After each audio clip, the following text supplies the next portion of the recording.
Easy Study Online. This is Shobha, your English tutor. So how are you all doing, my friends? I hope you guys must be doing very fantastic. So let's start the lesson today. Okay, parts of speech. Last time हमले कुरा गरेको थियौँ parts of speech फ्यामिलीको 4 मेम्बरहरूको बारेमा, noun, pronoun, verb र एडजेक्टिभको बारेमा। आज हामी कुरा गर्नेछौँ एडवर्ब र बाँकी बचेको मेम्बरहरूको बारेमा। So what is adverb? Adverb भनेको हाम्रो क्रिया विशेषण। एडवर्ब भनेको हाम्रो क्रिया विशेषण। एडवर्ब हाम्रो एडजेक्टिभ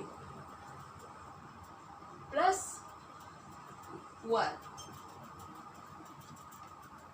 तपाईले देख्न सक्नुहुन्छ एडवर्बमा हाम्रो एडजेक्टिभ र वर्ब दुईटै आउँछन्।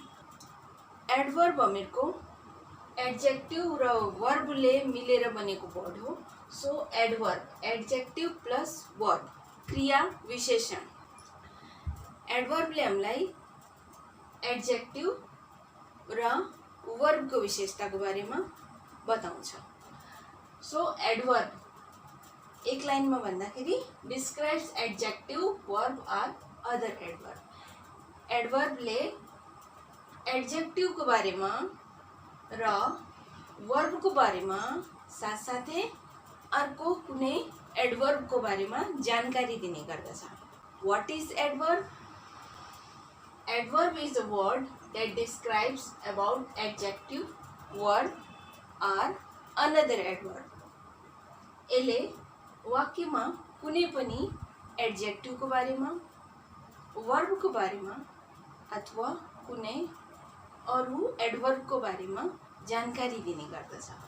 सो एडवर्ब भनेको हाम्रो क्रिया विशेषण र क्रिया विशेषणले कुनै एडजेक्टिभको बारेमा, वर्बको बारेमा या कुनै अदर एडवर्बको बारेमा जानकारी दिन्छ।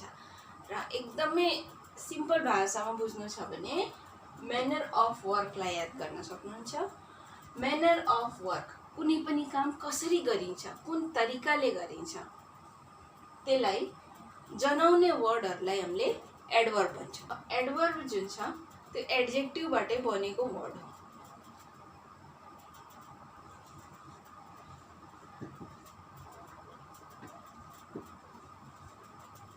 एडजेक्टिभलाई हामी एडवर्बमा चेन्ज गर्न सक्छौँ। कसरी? For example beautiful. ब्युटिफुल भन्ने वर्ड हामीहरूको एडजेक्टिभ हो र यसमा एलवाई प्लस गऱ्यो भने हामीहरूको यो वर्ड ब्युटिफुली हुन जान्छ। द्याट इज एडजेक्टिभ वर्डलाई नै हामी एडवर्बमा कन्भर्ट गर्न सक्छौँ। First example, the man looked quite strong. यो हाम्रो पास्ट टेन्समा रहेको सेन्टेन्स हो। टेन्सको बारेमा मैले एउटा भिडियो बनाइसकेको छु, त्यो तपाईले लिङ्कमा गएर हेर्न सक्नुहुन्छ र मेरो पास्टको भिडियोमा गएर पनि हेर्न सक्नुहुन्छ। The man looked quite strong. त्यो मान्छे निकै बलियो देखिन्थ्यो। टेन्सलाई चिन्न सजिलोको लागि तपाईले जहिले पनि क्रियाले हेर्नुहोस्। यहाँ क्रियाको सेकेन्ड फर्म युज भएको छ, त्यसैले यो वर्ड टेन्स चाहिँ हामीहरूको पास्ट टेन्समा छ। The man looked quite strong. त्यो मान्छे निकै बलियो देखिन्थ्यो। यहाँ स्ट्रङ भन्ने हामीहरूको एडजेक्टिभ हो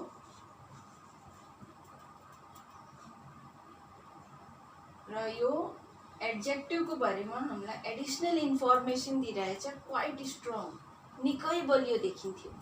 त्यो मान्छे निकै बलियो देखिन्थ्यो। सो यो क्वाइट भन्ने वर्डले हाम्रो यो एडजेक्टिभलाई चाहिँ मोडिफाई गरिरहेको छ, त्यसको बारेमा अझै नलेज दिइरहेको छ। त्यसैले हाम्रो यो क्वाइट भन्ने वर्ड चाहिँ एडवर्ब। सो यो सेन्टेन्समा the man looked quite strong. Strong भन्ने वर्ड हामीहरूको एडजेक्टिभ हो र क्वाइट भन्ने वर्डले स्ट्रङ भन्ने वर्डलाई मोडिफाई गरिरहेछ। सो एडजेक्टिभलाई मोडिफाई गरिरहेको छ। यहाँ हेर्नुहोस्, डिस्क्राइब्स एडजेक्टिव। सो यो हाम्रो एडजेक्टिभलाई मोडिफाई गरिरहेको छ। अर्को इक्जाम्पलमा हेर्नुहोस्, शी वाज क्राइङ लाउडली। उनी जोडले रोइरहेकी थिइन्। She was crying loudly. अब यहाँ लाउडली भन्ने वर्ड छ र यहाँ क्राइङ भन्ने, उनी रोइरहेकी थिइन्। शी वाज क्राइङ,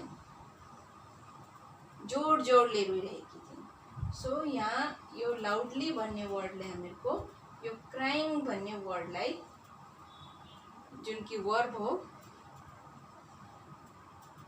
लाई मोडिफाई गरिरहेको छ। त्यसैले यो लाउडली भन्ने वर्ड हामीहरूको यहाँ एडवर्ब हो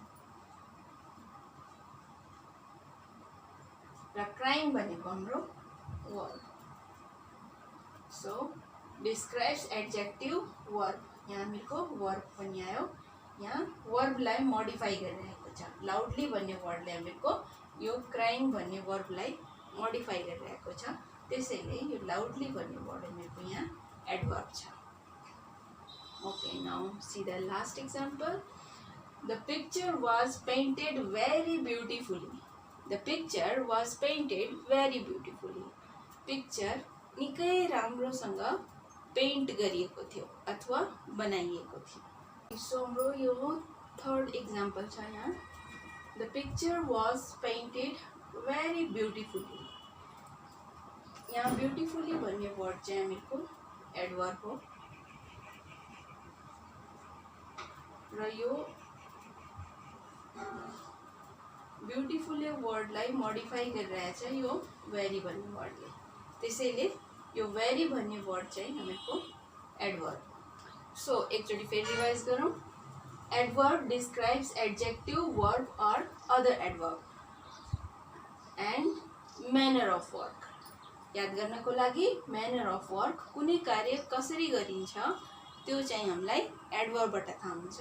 र एडवर्ब भनेको नेपालीमा क्रिया विशेषण र एडवर्बले हामीलाई एडजेक्टिभको बारेमा, वर्बको बारेमा र अन्य कुनै एडवर्बको बारेमा जानकारी दिन्छ। त्यसैले एडवर्ब चाहिँ हामीहरूको यस्तो वर्ड हो जसले हामीलाई एडजेक्टिभ, वर्ब अथवा अन्य कुनै एडवर्बको बारेमा जानकारी दिन्छ और मोडिफाई गर्छ। याद गर्नको लागि सिम्पली तपाईले म्यानर अफ वर्कलाई सम्झिन सक्नुहुन्छ। एडवर्ब भनेको म्यानर अफ वर्क, तर यो भनेको फुल तपाईको डेफिनेसन चाहिँ हैन म्यानर अफ वर्क, किनकि म्यानर अफ वर्क जस्ट एडवर्बको एउटा कार्यको श्रेणीमा पर्छ। एडवर्बले गर्ने थुप्रै कार्य मध्ये, फंक्सन मध्ये म्यानर अफ वर्क भनेको एउटा फंक्सन हो। तर नर्मली हामीले सानो क्लासमा याद गर्दाखेरि म्यानर अफ वर्क भनेर सम्झिने गर्दछौँ। सो अब हामी कुरा गर्छौँ प्रिपोजिसनको बारेमा। वाक्यमा कुनै चीज कुन ठाउँमा छ त्यसको एक्ज्याक्ट स्थिति चाहिँ हाम्रो प्रिपोजिसनले बताउने गर्दछ। प्रिपोजिसन भन्नाले प्रिपोजिसन, यसले पोजिसनको बारेमा बताउने गर्दछ, कुनै वस्तु कुन ठाउँमा छ। र प्रिपोजिसन भनेको हाम्रो फ्यामिली अफ 8 मेम्बर्स जुन छ हामीहरूको, त्यसमा सबैभन्दा यसलाई चञ्चल सदस्यको रूपमा लिन सक्नुहुन्छ, किनकि यो एक ठाउँमा एक्ज्याक्ट कहिले पनि बस्दैन, यसको ठाउँ चाहिँ चेन्ज भइरहन्छ। यसलाई राम्रोसँग बुझ्नको लागि हामीले यो दिएको एक्जाम्पलहरू हेरौँ एकचोटि। The book is under the table. Book कहाँ छ? बुकको यसले स्थिति बताइरहेको छैन। The book is under the table. So यहाँ अन्डर भन्ने वर्ड चाहिँ हामीहरूको प्रिपोजिसन हो। Next example, he dived into the water. उसले पानीमा हाम फाल्यो। कहाँ हाम फाल्यो? पानीमा हाम फाल्यो। सो इन्टु भन्ने वर्डले यहाँ हामीलाई स्थानको बारेमा जानकारी दिइरहेछ, इन्टु द वाटर भनेर। सो इन्टु भन्ने वर्ड हामीहरूको यहाँ प्रिपोजिसन हो। Okay, now let's go to the next sentence. They were sitting in the meeting hall. उनीहरू मिटिङ हलमा बसिरहेका थिए। They were sitting in the meeting hall. अब यहाँ स्थानवाचक वर्ड कौन आइरहेछ? They were sitting in the meeting hall. यहाँ in भन्ने वर्डले हामीलाई जानकारी दिइरहेको छ कि उनीहरू एक्ज्याक्ट कुन ठाउँमा बसेका थिए। In the meeting hall. So यो इन भन्ने वर्ड हामीहरूको प्रिपोजिसन हो। ओके, अब लास्ट इक्जाम्पल हेरौँ। He was standing at the door. He was standing at the door. ऊ ढोकामा उभिरहेको थियो। He was standing at the door. ऊ ढोकामा उभिरहेको थियो। ढोकाको छेउछाउमा उभिरहेको थियो। कहाँ उभिरहेको थियो? He was standing at the door. ऊ ढोकामा उभिरहेको थियो। सो यहाँ एट भन्ने वर्डले हामीलाई जानकारी दिइरहेको छ ऊ एक्ज्याक्ट कुन ठाउँमा उभिरहेको थियो। So he was standing at the door. ऊ ढोकामा उभिरहेको थियो। एट भन्ने वर्ड हामीहरूको यहाँ प्रिपोजिसन छ। प्रिपोजिसनले हामीलाई पोजिसनको बारेमा जानकारी दिने गर्दछ। प्रिपोजिसनलाई चिन्नको लागि तपाईले वेयरको क्वेसन गर्न सक्नुहुन्छ। कहाँ कहाँ भनेर सोधेपछि, वाक्यलाई कहाँ भनेर सोधेपछि तपाईले प्रिपोजिसन सजिलै गेस गर्न सक्नुहुन्छ। For example, the book is under the table. The book is under the table. किताब टेबलको मुनि छ। सो किताब कहाँ छ? Where is the book? Under the table. So यो अन्डर भन्ने वर्ड हामीहरूको प्रिपोजिसन। अर्कोमा he dive into the water. He dive into the water.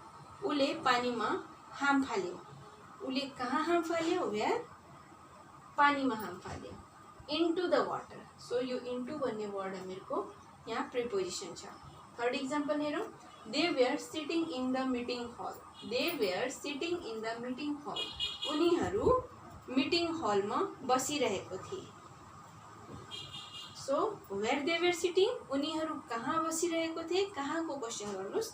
उनीहरू कहाँ बसिरहेका थिए? मिटिङ हलमा बसिरहेको थिए। So in the meeting hall. So हाम्रो इन भन्ने वर्ड चाहिँ प्रिपोजिसन। अब लास्ट इक्जाम्पल हेर्नुहोस्। He was standing at the door. ऊ ढोकामा उभिरहेको थियो। ऊ कहाँ उभिरहेको थियो? ऊ ढोकामा उभिरहेको थियो। सो एट भन्ने वर्ड हामीहरूको प्रिपोजिसन छ। सो यसरी वाक्यमा हामीले वेयरको क्वेसन गरेर अथवा कहाँको क्वेसन गरेर सोध्यो भने हामीले प्रिपोजिसन सजिलै पत्ता लगाउन सक्छौँ। Okay, now let's go to conjunction. सम्बन्ध बताउने वर्डहरूलाई हामीले कन्जङ्सन भन्ने गर्दछौँ। So conjunction are the relating words. कन्जङ्सनले कुनै पनि वर्डको कुनै अर्को वर्डसँग अथवा कुनै वाक्यको कुनै अर्को वाक्यसँग अथवा कुनै उपवाक्यको कुनै अर्को उपवाक्यसँग रिलेसन बताउने गर्दछ।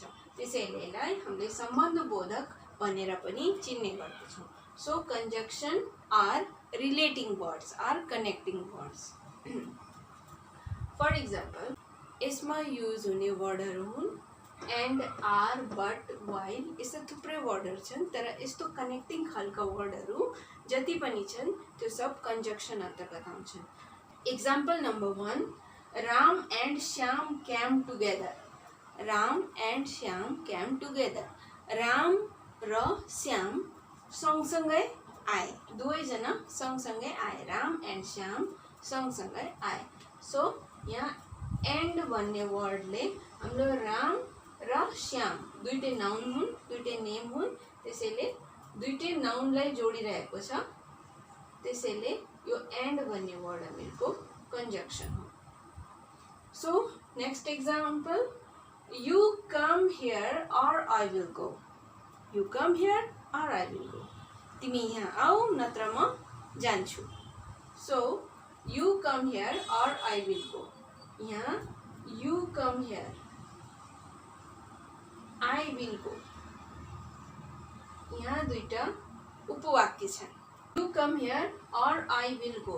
यो सेन्टेन्समा हामीहरूको यो अर भन्ने वर्डले दुईटा उपवाक्यलाई जोडिरहेको छ। यु कम हियर र आई विल गो भन्ने दुईटा उपवाक्यलाई जोडिरहेको छ।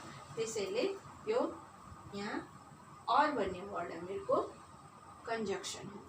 सो कन्जङ्सनमा एउटा क्वालिटी के हुन्छ भने यसले वर्डलाई वर्डसँग जोड्छ क्लाउजलाई क्लाउजसँग जोड्छ, सेन्टेन्सलाई सेन्टेन्ससँग जोड्छ र यसले कहिले पनि गल्ती गर्दैन भन्नाले यसले जहिले पनि एउटाको जोडा अर्कोसँग मिलाउँदाखेरि दुईटैलाई बराबरी हेर्छ।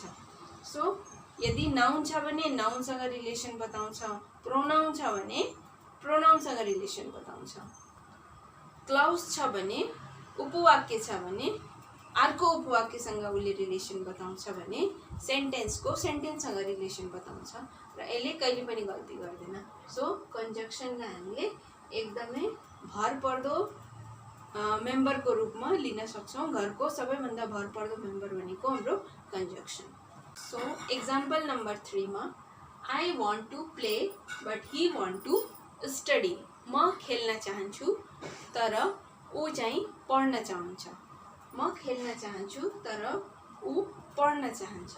सो यहाँ आई वान्ट टु प्ले यो एउटा सेन्टेन्स छ। I want to play, he wants to study यो अर्को सेन्टेन्स छ हामीको।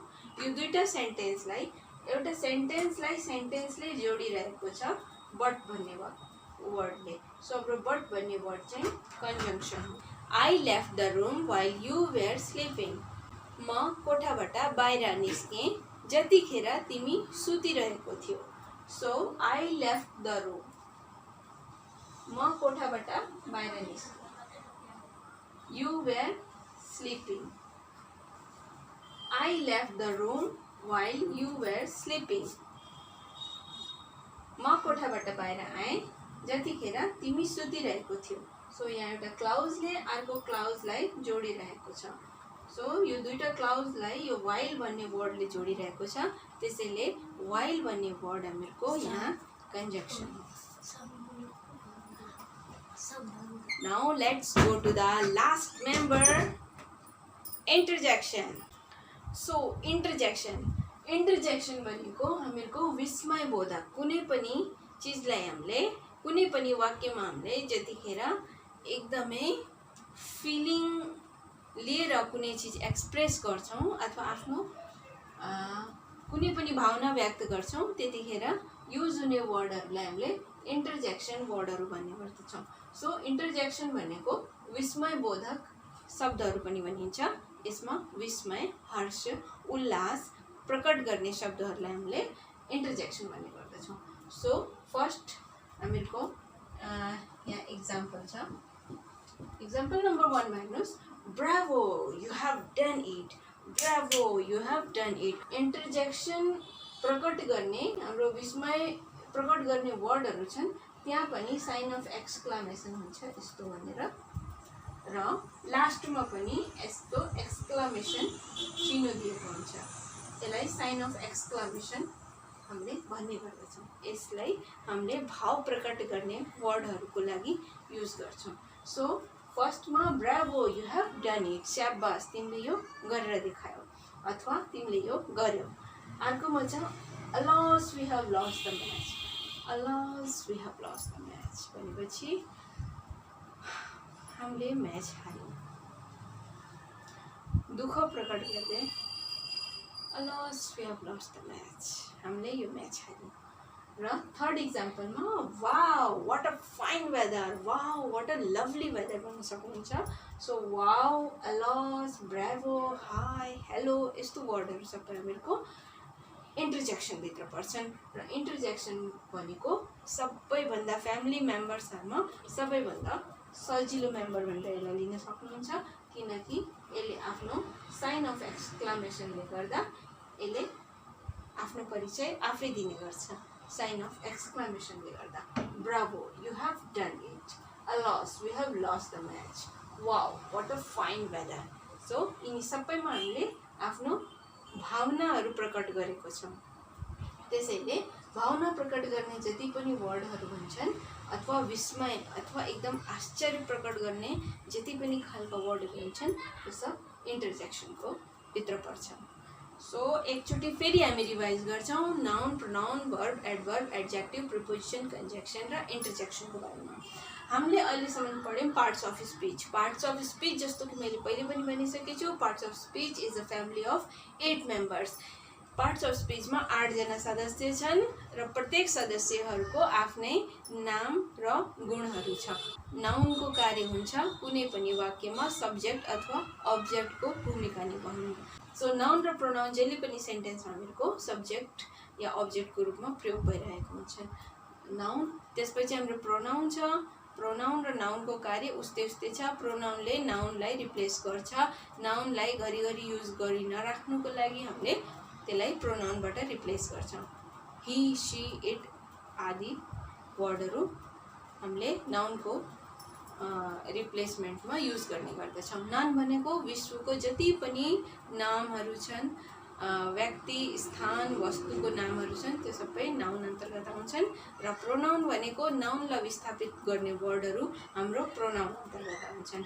अब वर्बलाई हेरौँ। वर्ब भनेको हाम्रो क्रिया, कुनै पनि एक्सन वर्ड छ भने, कुनै पनि कार्य दर्शाउने वर्डहरू छन् भने त्यसलाई हामीले वर्ब भन्ने गर्दछौँ। Noun, pronoun, verb. नाउ एड्जेक्टिभ। एड्जेक्टिभ भनेको हाम्रो विशेषण। विशेषण भनेको हाम्रो नाउन अथवा प्रोनाउनको विशेषता जनाउने शब्दहरूलाई हामीले विशेषण भन्ने गर्दछौँ।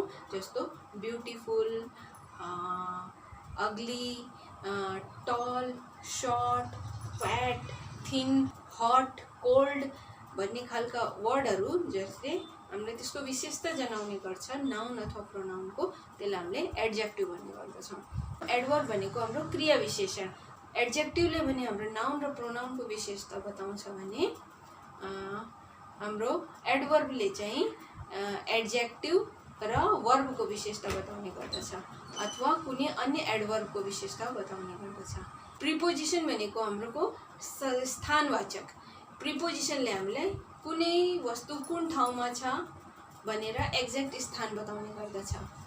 कन्जक्सनले नाउनलाई नाउनसँग जोड्छ, नाउन अथवा प्रोनाउनलाई अर्को नाउन अथवा प्रोनाउनसँग जोड्छ, एउटा उपवाक्यलाई अर्को उपवाक्यसँग जोड्छ अथवा एउटा वाक्यलाई अर्को वाक्यसँग जोड्छ।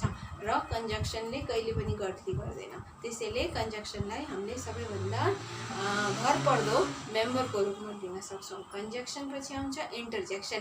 इन्टरजेक्सन भनेको फ्यामिलीको सबैभन्दा लास्ट सदस्य हो र यो भनेको एकदमै यसलाई चिन्न सजिलो हुन्छ किनकि यसले आफ्नो परिचय आफै गएर दिने गर्छ। यस्तो बिचमा आदि बोल्दा चिन्ह लगाएर।